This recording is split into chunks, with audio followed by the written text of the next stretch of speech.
Good morning. Thank you very much for the invitation.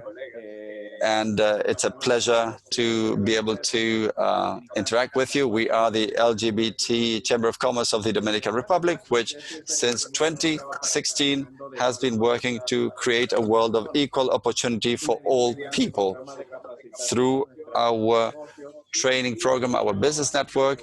And I will basically focus on a program we have, which is called Diverse Business, which tries to foster economic growth for businesses and independent professionals that are part of some vulnerable group and which account for which at least have 51% ownership in their businesses through efficient supply chains, training programs, business forums, business networks, and so on. But what about in the Caribbean? In the Dominican Republic, we don't even have a specific non-discrimination law related to sexual diversity. There's a reference to other matters, but whenever talking about sexual diversity, we haven't seen any specific regulations on that. And well, what about companies that really come out as LGBT? The point was made as to whether that could cause any issues, any problems. So, in a way, when it's related to being vendors for the government, we see that LGBT businesses and women-owned businesses are not in such a good position. But the good news is that the Dominican Republic has issued a presidential decree that offers special participation to women. This is a success story, and the Dominican Republic market shows that vulnerable groups exhibit gaps in terms of employment, economic empowerment.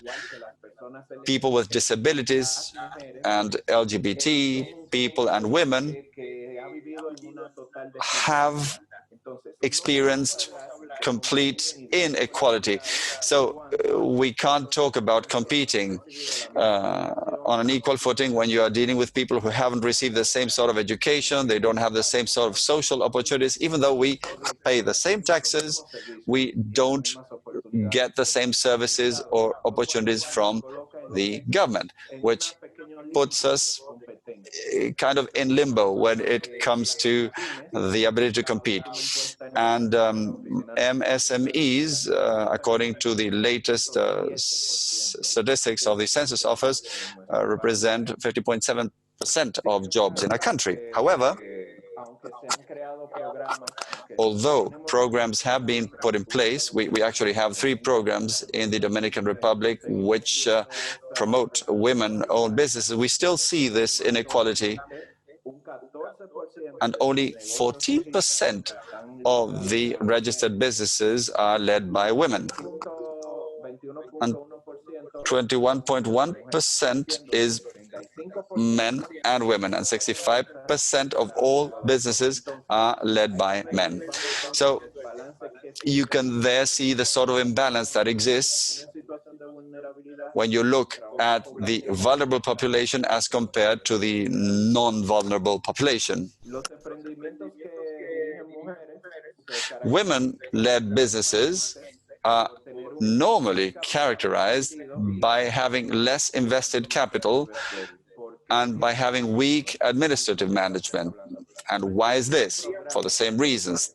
There didn't used to be programs to train and give opportunities to these individuals who for years and years and years were discriminated against or didn't enjoy equal access, which means they don't have the same sets of skills in terms of management, the knowledge you need to manage business.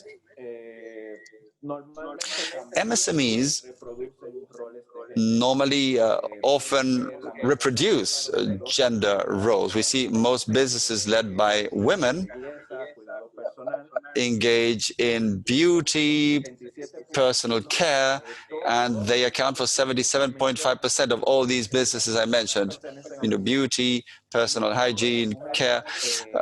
We don't see that many women or LGBT owned businesses related to STEM, science, technical issues, engineering, math. I'm an engineer myself, and I can tell you, while I was studying, there were only 7 or 10% women studying in the field.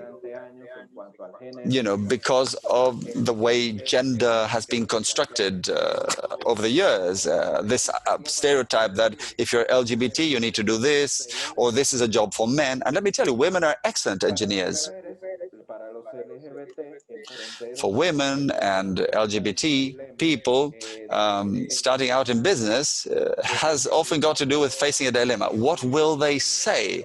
Like, if I have my gender expression, I'm openly gay or I'm trans, forget about it in my country. So all of this requires a social change, as part of which we need to make sure that rights are enforced and that everyone enjoys equal rights. This is why we haven't focused that much. Oh, that's an assignment that is still pending. We're talking about 60% informal businesses, as our service revealed, because they often don't see the benefit of becoming formal. They're self-employed, which won't let them grow their businesses, so they perpetuate the vulnerability condition, and their business may fall at any time, and they have no access to loans. We have experiences like the women's business program of the Ministry of Industry and Trade, which we engage with a lot. It's a very open ministry, and they understand that empowering vulnerable populations like the LGBT population is important, because we also generate income for the country. We lift people out of vulnerable situations and make them socially productive. So this has an impact on GDP and brings about social transformation, because we are dealing with groups that get a voice. There's also a program in support of women government vendors. So it's not like we have a certification that obliges us to buy from women-owned businesses, but we have programs in support of women-owned businesses that provide them with tools, help them network. We have a catalog that is publicly available, listing women-owned businesses, and we have a law that provides for 20% of contracts, 20% of government contracts should go to women-owned businesses. So this gives an opportunity so that they are given a chance to compete. And the Vice President's office has a super entrepreneurs project. That's a good example to see what the situation is with regard to participation and affirmative action. But we also need to create accessible spaces, opportunities for women to do business. We have interesting changes going on at the government level, but we should consider that the typical traditional social roles of women, looking after the kids, doing the housework, all of that means that we need to change the social mindset so that it is understood that these are shared responsibilities that shouldn't rely only on a gender-based responsibility on the part of women. The law I mentioned, Law 488, and around 14,000 women-owned businesses are already listed in this catalog we have, and 50% of the Dominican population is actually women. So we have this goal of having these companies registered as government vendors. We, as the LGBT Business Chamber, have been registering LGBT-owned businesses, And we have been offering training programs. And for example, some companies which had a turnover of $13,000 are now selling $113,000 as government vendors. Through the tools we offered them, and they learned how to compete on the market with equal opportunity. And again, the importance of training programs. That is one of the recommendations we issue as a business chamber, in addition to the legal changes.